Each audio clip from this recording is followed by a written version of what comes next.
अमरावती चांदूर बाजार रोडवर असलेल्या नया अकोला येथे उमेद उद्घाटन सोहळा देशभक्ती ग्राम संघाच्या वतीने आयोजित करण्यात आला होता। या ग्राम संघाचे अध्यक्ष राजेंद्र सवाई, उपाध्यक्ष बेबी सोनोने, सचिव शीतल सपाटे, लिपिका अनिता वाघमारे।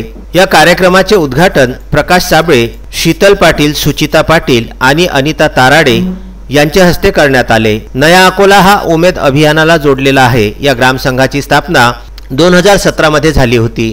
या देशभक्ती ग्राम संघाचा कारभार राजेंद्र सवाई सध्या बघत आहेत। अतिगरीब असलेल्या व्यक्तींना आर्थिक मदत केली जाते, तसेच या गरजू महिलांना व्यवसाय करण्यासाठी कर्ज उपलब्ध करून दिले जाते।